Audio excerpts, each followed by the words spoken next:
He couldn't read or write, yet he built one of the greatest empires in history. This is the story of Akbar the Great.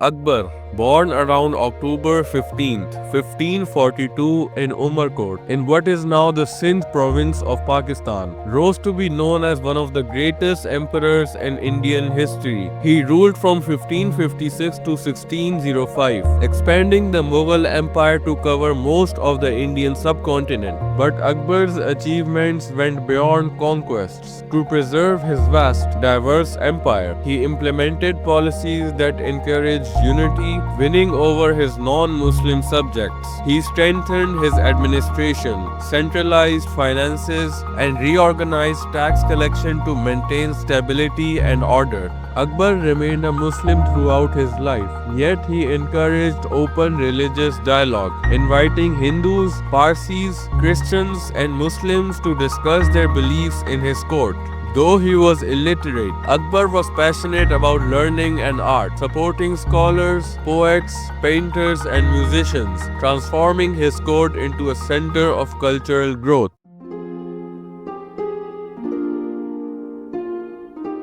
Akbar, born as Abu al-Fateh Jalaluddin Muhammad, was of royal lineage, descended from Turks, Mongols, and Iranians who shaped northern India's political landscape in medieval times. His ancestors included legendary conquerors like Timur, also known as Tamerlane, and the infamous Mongol leader Genghis Khan. Akbar's father, Humayun, faced significant challenges, losing Delhi to the Afghan ruler Sher Shah Suri, who drove him from his capital and forced him into exile. Struggling for power, Humayun wandered through Sindh and later sought refuge in Afghanistan and Iran. With the help of Persian troops provided by the Shah of Iran, Humayun eventually reclaimed his throne in 1555, a decade after Sher Shah's death. Young Akbar, just 13, was made governor of Punjab as his father sought to restore Mughal authority. However, Humayun's reign was cut short and he passed away in 1556. The responsibility of ruling the empire fell to Akbar at an incredibly young age.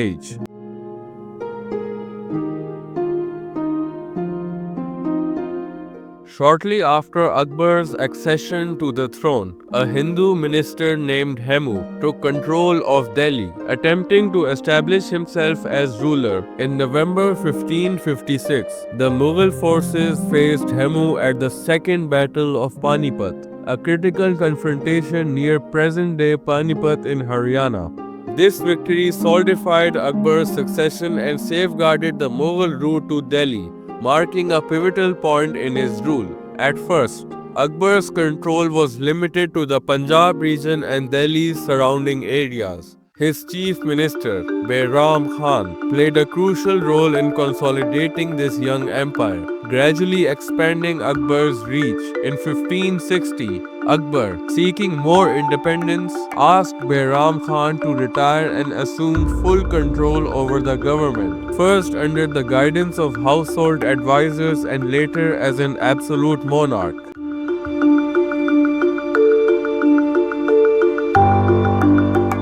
Akbar's first major conquest was the kingdom of Malwa in 1561. This region was of both strategic and economic importance, as it commanded the route through the Vindhya range, leading into the Deccan Plateau.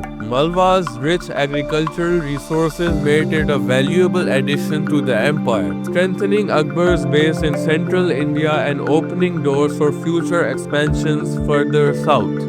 The annexation of Malwa was not only about territory but also set a precedent for Akbar's policies in new regions. He aimed to secure valuable territories and gain resources, while also establishing a stable administrative presence in these regions.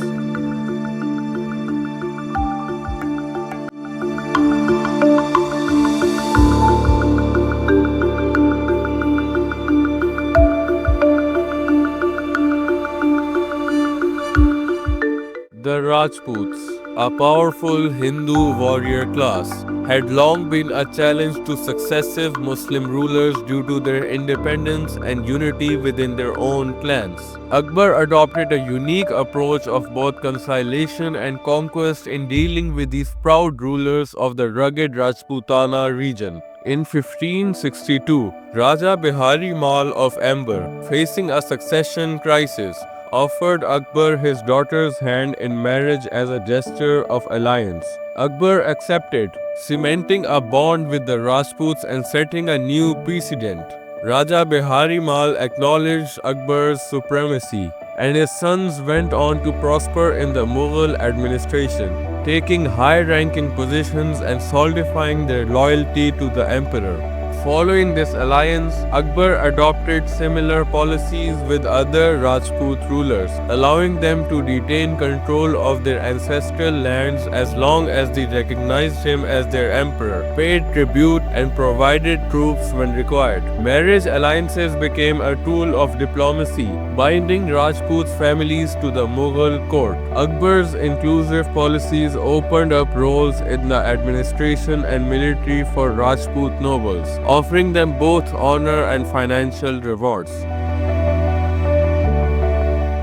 However, Akbar was uncompromising toward those who defied him. When the fortress of Chittor, a symbol of Rajput pride in Mewar, refused to submit, Akbar led a lengthy siege against it in 1568. After finally capturing the fortress, Akbar ordered a massacre, making an example of its defenders to discourage further resistance. Even with Chittor subdued, Mewar did not yield completely, yet the fall of this fortress influenced other Rajput states to recognize Akbar's supremacy by 1570, with many agreeing to marriage alliances. Only Marwar held out until 1583, but gradually most Rajput leaders entered into feudal agreements with the emperor. Under Akbar's rule, Rajputs ascended to the highest ranks of the Mughal administration, serving as generals and provincial governors, and strengthening the empire's integration. Akbar further reduced discrimination against non-Muslims by abolishing the pilgrimage tax and the jizya,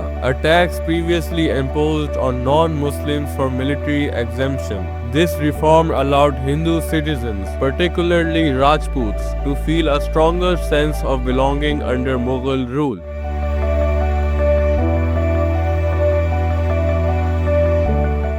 With northern India secured, Akbar turned to Gujarat in 1573, a coastal region critical to India's trade with Western Asia. Conquering Gujarat brought the empire a wealth of new resources and strengthened its control over international trade.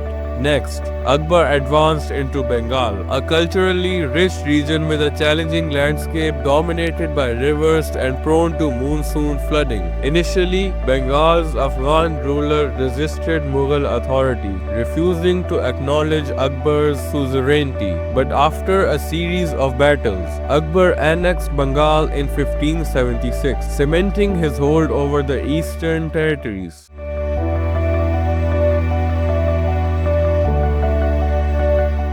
As Akbar's rule progressed, he continued to pursue territorial expansion. In 1586, he added the Kashmir region to his empire, followed by Sindh in 1591 and the strategic site of Kandahar in 1595, extending his influence westward toward Afghanistan. South of the Vindhya range, his forces entered the Deccan region, where they conquered Khandesh, Berar and parts of Ahmednagar by 1601. The Mughal Empire was now an unrivaled power on the subcontinent, spanning from Afghanistan in the west to Bengal in the east and into the Deccan in the south. However, Akbar's final years were not without challenges. His son, Prince Salim, eager to take power, became increasingly rebellious. This strained the emperor's final years as he managed both a growing empire and personal conflict within his family.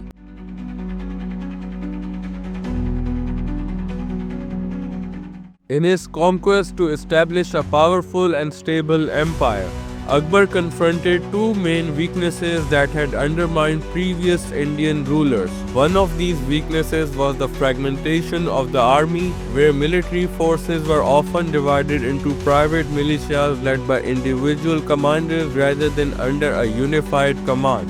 The other was the trend of provincial governors transforming their rules into hereditary rulers, breaking away from the central government. Akbar took bold steps to address these issues, instituting significant administrative reforms that were both strategic and innovative. First, Akbar centralized authority by making every officer's appointment and promotion a direct prerogative of the emperor. Officers could no longer be appointed by their immediate superiors. This change broke the chains of patronage and ensured that all military and administrative roles flowed from Akbar himself. The emperor also abolished the traditional division between the nobility of the sword and that of the pen, meaning military and civil officials were no longer divided but united under the emperor's command. Civil administrators were given military ranks, thereby creating a uniform hierarchy and making them as reliant on Akbar as any army officer would be. Akbar developed a structured rank system, from commanders overseeing small units of 10 men to those leading as many as 5,000, with the highest ranks reserved for members of the Mughal royal family. Officers were remunerated either through the imperial treasury in cash or, more commonly, through land assignments from which they were expected to collect revenue. They retained part of the revenue as their salary and sent the remaining balance to the treasury. However, these land assignments were frequently transferred between officers to maintain their dependence on the emperor and prevent them from establishing independent power bases. This system, while politically effective, encouraged officers to extract as much as possible from the peasants they governed, as they held little long-term stake in the land. Akbar's reform made the Mughal administration an attractive career path, drawing in ambitious individuals, including many Rajput princes who now saw a promising future within Akbar's ranks. By fostering loyalty and providing opportunities for all social classes, Akbar strengthened the administrative spine of his empire.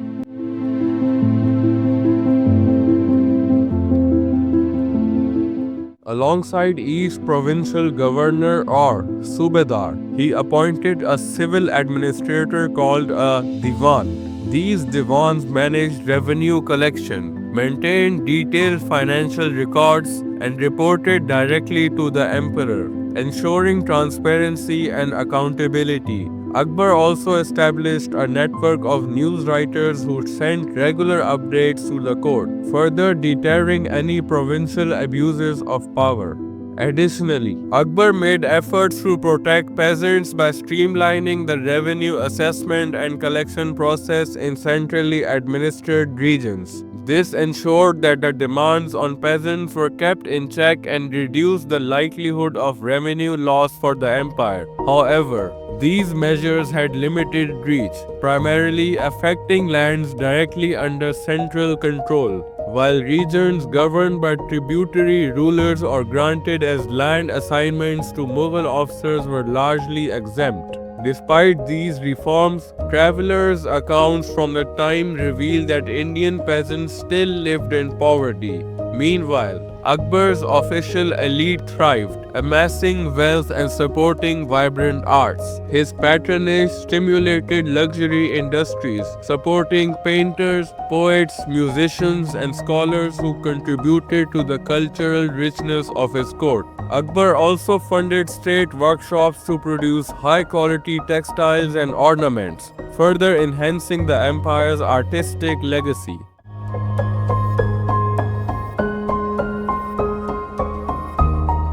Akbar's court was a dazzling display of wealth and power. Elaborate ceremonies emphasized his unique position above other men, creating an aura of divine kingship. Yet, despite these luxuries, Akbar understood the importance of public opinion. Every morning at dawn, he would appear at an open window, visible to the people gathered below, who would offer their respects. Foreign visitors often commented on his grace as he accepted small gifts from his subjects, listening attentively to any man who dared to present a complaint. Despite being illiterate, Akbar possessed an extraordinary intellect and an insatiable curiosity.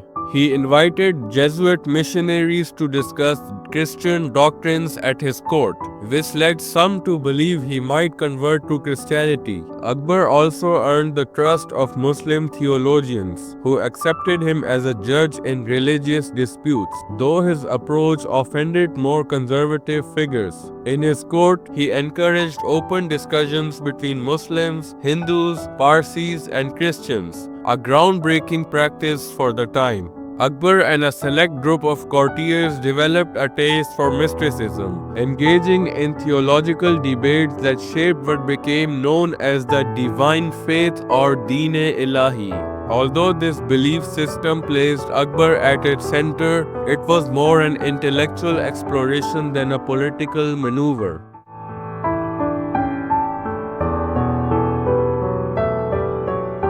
Akbar's cultural legacy is perhaps best represented by the city of Fatehpur Sikri, a capital he began building in 1570 and eventually abandoned in 1586. This city, near Delhi, is an architectural marvel, showcasing a fusion of Hindu and Muslim designs that reflect Akbar's vision of a united empire. The building's architectural styles embody his promotion of cultural exchange and tolerance. Beyond architecture, Akbar's court became a melting pot of ideas. He commissioned translations of Sanskrit classes into Persian, distributing illustrated copies among his courtiers to foster cultural appreciation. When European paintings arrived in his court, Akbar was captivated, encouraging his artists to adopt European techniques like realism and perspective, which added depth to Mughal art. Akbar's reign is celebrated as a model of enlightened governance, combining strong leadership with a compassionate and tolerant approach. His example of inclusive administration set the stage for future governments, and he recognized that effective rule over such a diverse and vast land required broad social support. Akbar's openness and respect for different cultures, faiths, and ideas allowed him to achieve this, cementing his legacy as one of India's most remarkable and influential rulers. Thanks for watching. If you enjoyed this deep dive into history, please like, subscribe to Prospect Everything for more captivating stories, and share this video to help others discover our channel. See you next time.